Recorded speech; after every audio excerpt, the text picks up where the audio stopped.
What's happening, YouTube? Thanks for tuning in. Welcome back to the channel. Today we're going to be discussing tools in this particular video. Please tune out the mess that you see behind you. I'm not finished yet getting all my stuff organized, so hopefully that's not too much of a distraction.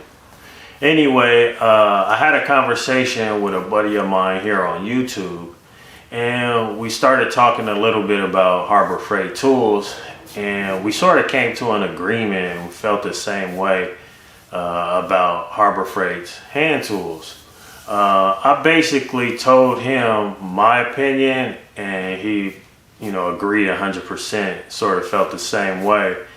And that is, Harbor Freight is probably your better option when you want to buy shop equipment. When you want to buy a shop crane, a shop press, jack stands, maybe not jack stands these days, floor jacks, air compressors, portable air tanks, stuff like that. I think Harbor Freight is probably going to be your better option. Even when it comes to tool storage, I mean, you got to be honest, and I'd like to call myself an honest YouTuber who will tell it like it is no matter what. So that's got to go both ways. Whether you calling out the things that you don't like about a company, as well as recognizing and admitting when you do see something good about a company. Now, I did do a video called Reasons Why I No Longer Shop at Harbor Freight, and there's still a lot of reasons why Harbor Freight will not be my first choice.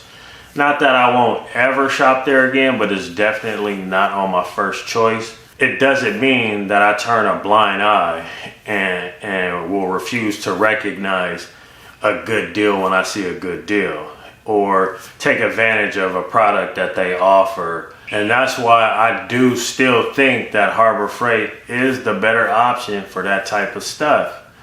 However, on the other hand, Harbor Freight is not going to be your best option for battery powered tools, hand tools, flashlights, pneumatic tools. There are much better options out there in those areas. So for example, in the hand tool department, I don't think Harbor Freight is your best option. I think you're selling yourself short. I think there's much better tool companies out there in a nice mid-range market that sell better quality tools and are more generous with their tool sets than Harbor Freight. So I definitely think you're selling yourself short there. They have improved their quality hand tools quite a bit. Like I said in the beginning, I will give credit where credit is due. So they have went from like a junk hand tool quality to like a mid-range quality with the icon. It's certainly not tool truck quality. You're fooling yourself if you fell for that marketing gimmick. But they have improved quite a bit, and their warranty is pretty decent. So credit to Harbor Freight in that area. But again, I think you are selling yourself short buying Harbor Freight hand tools. Next up, like pneumatic tools, I think you're better off buying pneumatic tools from more reputable companies, maybe Chicago Pneumatic, Ingersoll Rand, Aircat is a good one. I've worked with these type of air tools before, and I'm going to tell you, they stick around for a long time. So you may pay a little more initially up front, but you'll have that thing for so long, it'll pay for itself so many times over, and the performance is there. Most of Harbor Freight's pneumatic stuff is not that good in my opinion. The Earthquake line, like impact guns, are pretty good.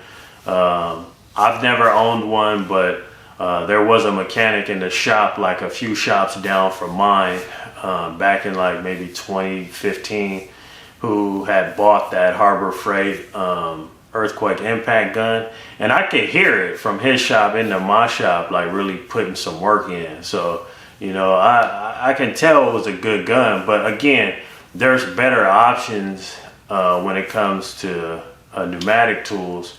And then flashlights, I don't think they have the greatest flashlights either. I was a fan of the Braun Worklight up until about maybe 6 months ago, when I finally said, you know what, I just got to be honest with myself. These Braun Worklights do not last nearly as long as I need them to last. I'm going through them way too much, and the charge doesn't last too long on them. There's a little light at the very tip. That thing breaks off all the time. Yeah, they just don't hold up. They really don't. I've gone through so many of them. And I bought other lights from Harbor Freight too with the same outcome. They aren't durable enough. They're just not rugged enough. So there are areas that I think Harbor Freight excel in. And I'll repeat it. Tool storage. It's going to be hard to beat Harbor Freight's tool storage. It really is. As far as pricing and the amount of storage you can get, it's pretty hard to beat. And from what I understand, the toolboxes do hold quite a bit of weight. It's a great option for an auto technician. Second, their jacks. It's hard to beat that price. Of course, their shop crane, shop press, all that stuff works. I've used it. The price is just really great. Well, anyway, that was just my opinion on Harbor Freight. Just a straight up, unfiltered, unscripted, just raw feeling about how I feel about Harbor Freight and where I think Harbor Freight fits in the world of automotive and purchasing their products. Anyway, enough of them. We'll move on to Tekton tools. Now, when it comes to buying Tekton, there are some advantages, there are some disadvantages. The disadvantage would be it's an online store only, so you're not going to have a Tekton tool truck coming around and being able to buy tools off of it, or go to a physical store to purchase some of their items. At least that's how it is where I live. In California, I've not seen Tekton tools being sold in any retail stores here. That could be different in the Midwest. I know they're out of Grand Rapids, Michigan, and I think there are places, I've learned from you guys, from watching some of you guys' videos and reading some of your comments, that you can buy Tekton in certain stores, maybe in back east or in the Midwest. So.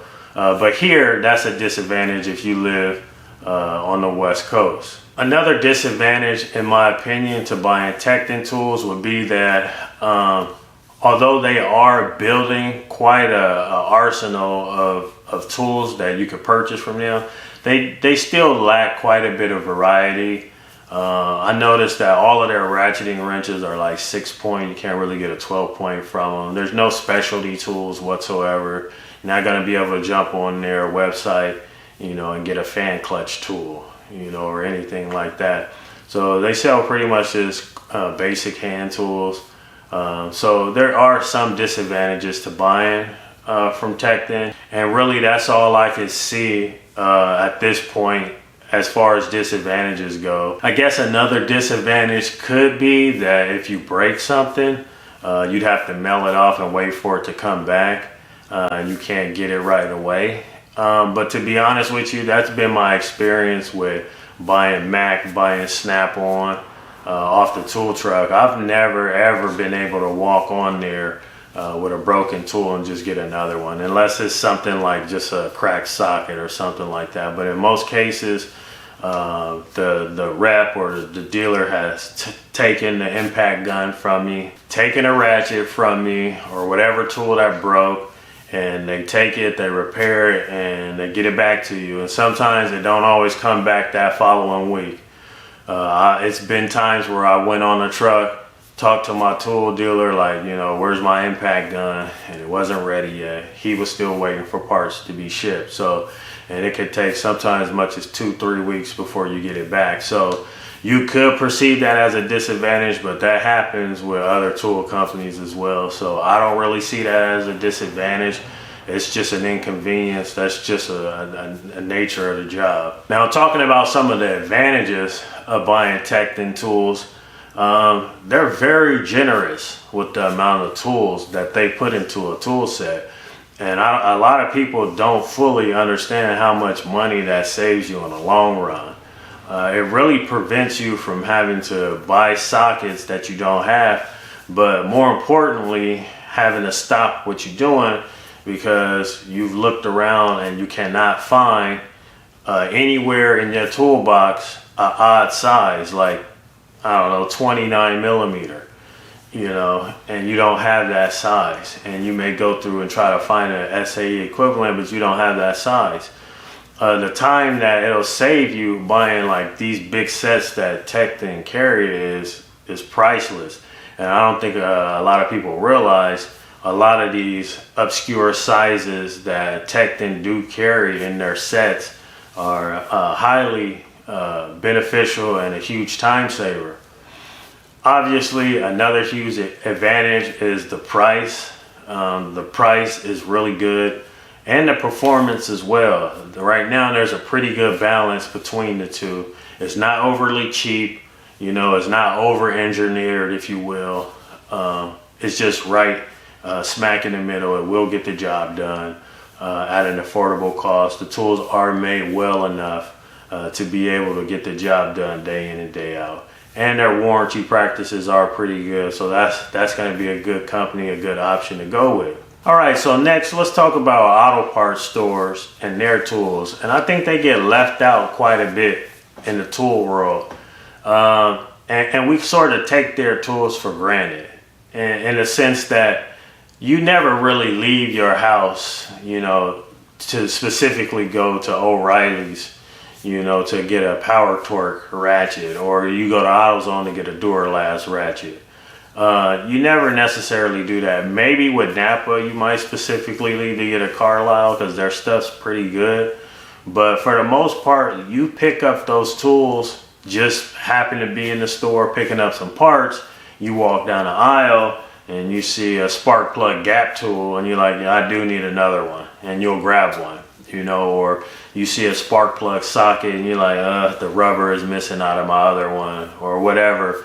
And, you know, I'm going to pick up another one. A lot of times those tools are purchased not necessarily premeditated. You just happen to be in the store and then you see a tool that does need to be replaced and you just pick it up. And that's how I've acquired all of my like Duralast type tools. Or I was in a jam and didn't have the tool and they were the closest ones to me to go and grab it. Even some of my Carlisle stuff is like that. It reminds me, I had a nice little stint where I was working on tons of BMWs, tons of Volvos, and I was getting those cars a lot because owners of BMWs that know other owners with BMWs will recommend them to me as if I'm some sort of BMW specialist. Now, I do happen to have quite a bit of experience with Volvo, and you know, I worked on quite a bit of Volvos, but that's totally different than BMW. And I did have a lot of Volvo customers as well. I didn't really care to work on those particular vehicles, but people insisted on bringing them to me. And you know, the pay was decent, so I just worked on them. But anyway, I say that to say this. I didn't have a lot of some of the tools that was required, you know, to work on some European vehicles, just different sizes, you know, and certain inverted torque sizes that I didn't have, and you know, certain 12-point, you know, type sockets where I didn't have that size. Just different, you know, sockets that don't come in your everyday sets that I had to go out and buy. And a lot of those tools that I acquire from the parts store. So yeah, when it comes to buying tools from auto parts stores, they definitely do get overlooked. And I think that's a mistake because I got quite a few tools in my toolbox that I picked up from auto parts stores that's still working great, still performing well, that I've had for years, that I just picked up because I was in there and I know I needed to replace it, and I still have it, and it's holding up just fine, working with the best of them. So my thoughts on auto parts store tools, they definitely get overlooked, but a lot of them aren't bad. Now that brings me to big box stores. To me, it's hit and miss. I've gotten complete junk from Home Depot before. I'm not even talking about like that HDX, that stuff, like they're cheap, Home Depot brand. I mean Husky stuff that I bought that was just junk. There's an Autotech had broke a 15 millimeter ratcheting wrench, and the shop that we worked at that time in West Sacramento, there was a Home Depot literally right around the corner. And so he was like, man, I'm just gonna run to that Home Depot and just pick up a Husky 15 millimeter. So I said, all right, on his lunch break, he went and got one. So he came back on his lunch break with a brand new 15 millimeter Husky to put in his set.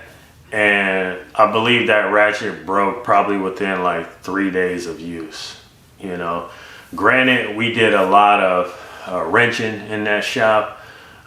We did quite a bit of engine replacements, transmission replacements, cylinder head jobs, overheating issues, valve issues, lots of top end work, bottom end work, full rebuilds.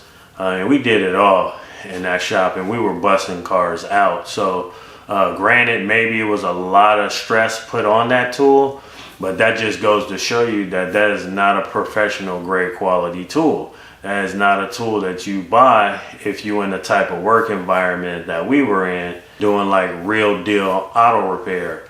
So, when it comes to Husky, since then, I've been very leery about buying Husky. Now, I do have Husky ratchets that work exceptionally well that I haven't been able to break. I've used them very well. They seem nice and smooth. They fit very well in the hand. It's got a nice design.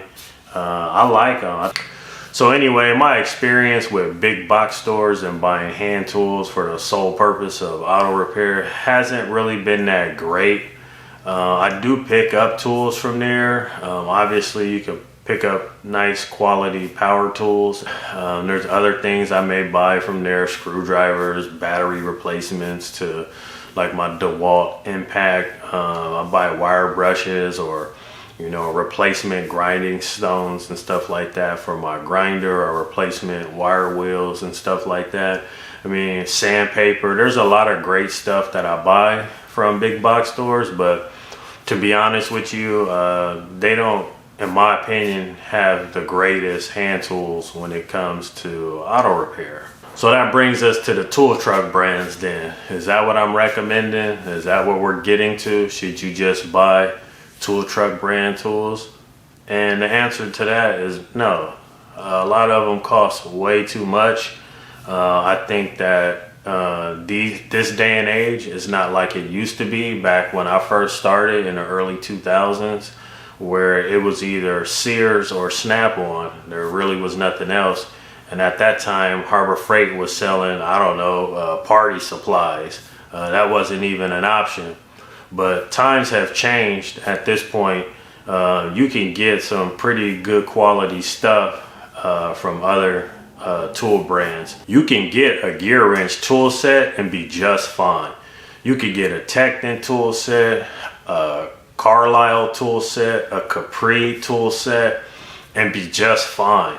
And those tools will hold up for you and you'll do just fine. So do you have to go the tool truck route? No, not really. Now, that's not to say that you should never buy a tool truck tool if you are a professional auto technician, because there are tools that they carry that I do recommend. I really recommend you buy a premium ratcheting wrench set, or any type of tool that has some type of mechanism in it. I do recommend you buy a high quality one, because you can't get your work done if it's a busy day and cars are coming in left and right and you're having a malfunction with your tools. The ratchet keeps slipping, your ratcheting wrenches keep popping on you. You just don't have time for that, especially if it's a hot, busy summer day. You gotta have tools that work. Not to mention, a lot of research and development goes into some of these, more expensive brand tools, and a lot of them do perform well. It is what it is. That reminds me on a video that I did called Do American Vehicles Suck? It's an old video, one of my first videos when I didn't even really know what I was doing. So basically what I shared was the question that I was always getting from customers about American vehicles, and do American vehicles suck in my opinion? This was like legitimate questions that a lot of my customers had, and I think they were surprised by the answer that I gave them. So I'm going to end this vehicle with this sort of analogy, or this parallel between the tools and the vehicles. Okay, so the question is, do American vehicles suck? The answer is no. American vehicles don't suck per se. It depends on what you need the vehicle for, and that's the answer I would give. All right, for example, what are you using the vehicle for? Do you just want to drop your kid off at school every day, go to work and come home, pick up some groceries on the weekends? Okay, buy a Japanese vehicle. That's going to be better for you. You're going to spend less money in maintenance. You're going to get better fuel economy. You'll spend less money on fuel. So that's going to be the better option for you. Now, do you have a large family? Do you need a large SUV? And you have a lot of kids. Say you go camping every summer and you go to the Grand Canyon and you pull in your travel trailer behind you and you need to go over mountains in the middle of July with the AC on and 4 kids in the back. I wouldn't advise you buying a Japanese car to do something like that, or a European car for that matter. You need to buy an American car. So tools are like that in my opinion.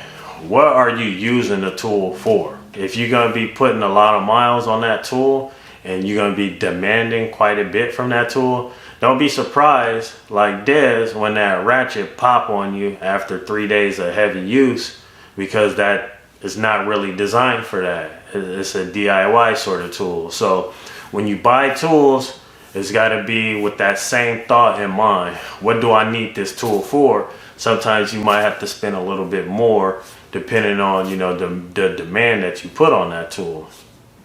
Anyway, guys, thanks for hanging out with me in the garage today. Hope you liked the topic. We'll have more discussion videos. Please feel free to hit the comment section up.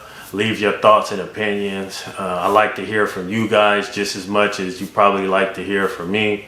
Anyway, guys, this is Brian 916. Thanks for tuning in. I'll see you guys on the next one.